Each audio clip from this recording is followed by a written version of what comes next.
This video is sponsored by Granite Studio, RKTF University.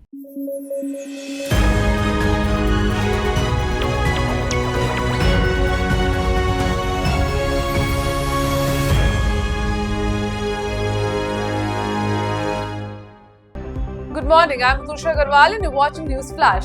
Today is the 22nd of June and we have a lineup of crucial stories touching every corner of the globe, from the latest developments in politics to groundbreaking advancements in technology.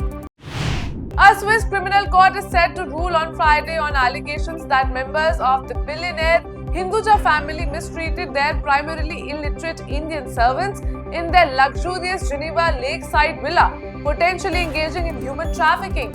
The accusations include confiscating workers' passports, paying them in rupees instead of Swiss francs, restricting their movement and subjecting them to excessively long working hours for minimal pay.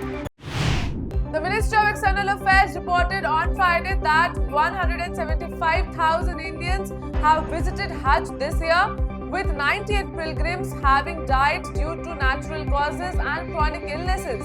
MEA spokesperson Ranveer Jaiswal noted during a press briefing, every year a large number of pilgrims from India attend Hajj and some of them unfortunately pass away during the Hajj period. Heavy rains and flooding in southern China's Guangdong province have sharply increased death toll to 47, state media reported on Friday. The severe weather has triggered landslides and floods throughout the week, devastating thousands of homes and roads and causing billions of yuan in damage, according to state broadcaster CCTV. Russian President Vladimir Putin warned South Korea against sending lethal weapons to Ukraine, calling it a big mistake. This warning follows Seoul's announcement of considering armed support for Ukraine and comes just days after Putin signed a historic mutual defense treaty with North Korean leader Kim Jong-un. Bangladesh Prime Minister Sheikh Hasina arrived in India on Friday for her second visit in the month to hold bilateral talks with Prime Minister Narendra Modi. Her previous visit was on June 9 for Modi's oath-taking ceremony, making this trip within a span of less than 2 weeks. A Southwest Airlines passenger plane made a dramatic landing in Oklahoma City after sharply descending to just 500 feet above buildings. The Boeing 737-800 arriving from Las Vegas was cleared to land at Will Rogers Airport shortly after midnight on Wednesday. Former President Donald Trump, the Republican Party's presidential candidate, recently proposed offering automatic green cards to foreign students graduating from US colleges.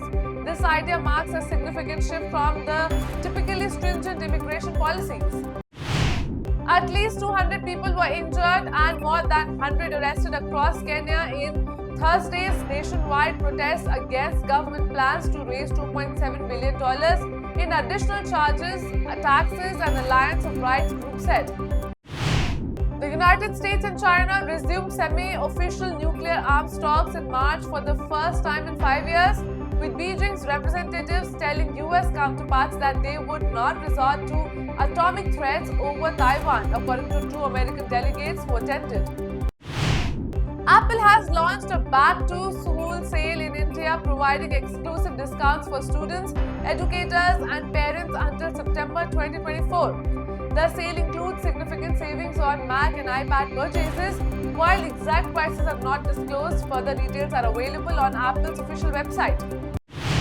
The Philippines has covertly reinforced the Sierra Madre, a deteriorating warship stranded on a South China Sea reef amid rising tensions with China. According to the Financial Times, citing 6 informed sources, the Philippine military recently conducted missions to strengthen the vessel, which is grounded on the disputed Second Thomas Shoal in the Spratly Islands. It is time for a break now. We'll be back with more news. Stay tuned. इस तरह RKTF विश्वविद्यालय राज्य और देश के आधुनिक और उच्च विश्वविद्यालयों में से एक है। RKTF University, ये है RKTF University. RKTF University, a world-class university. Education glorifies nation. The ministry offices in Luton's Delhi, Hotel Janapath, as well as airport terminals.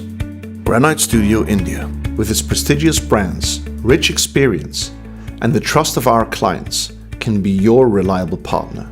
We are here for you, for innovating, processing, supplying, and executing in stone. Contact us today for our special sample kit.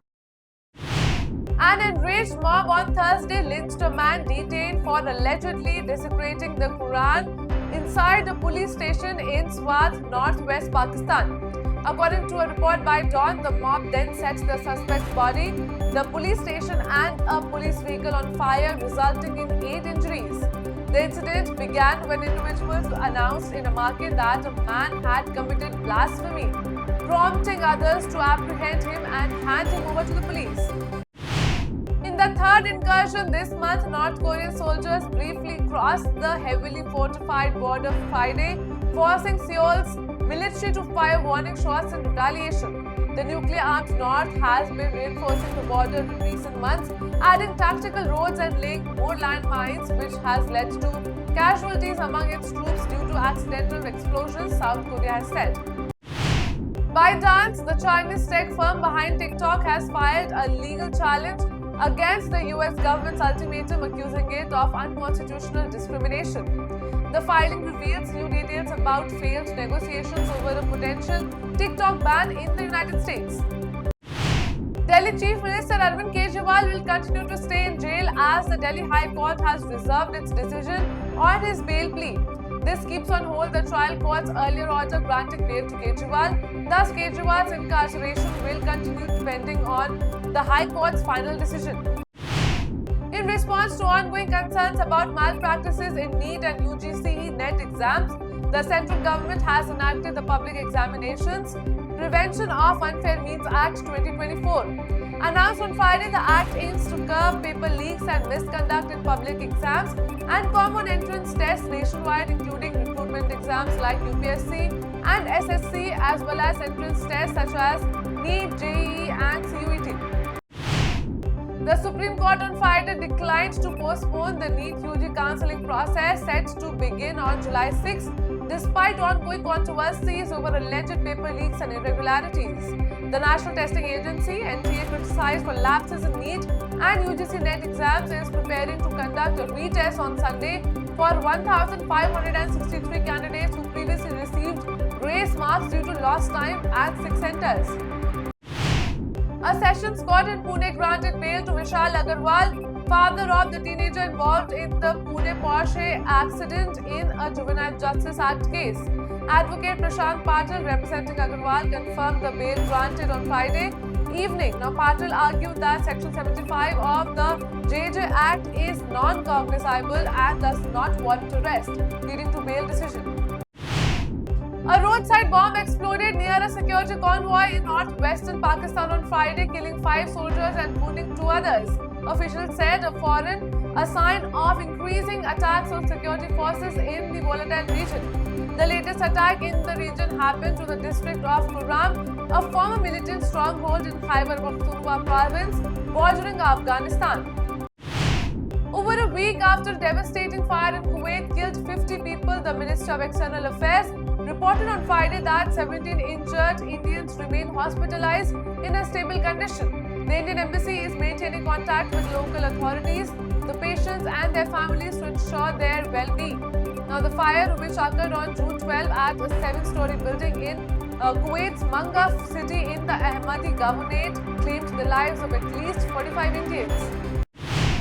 Adhir Ranjan Chaudhary resigned as the West Bengal Pradesh Congress Committee's chief after a meeting of the state unit of the committee this afternoon convened to review the reasons behind the party's poor performance in the state in the recently concluded Lok Sabha elections. That's all for the headlines of the day. For more updates, download the app and keep watching Rhythm.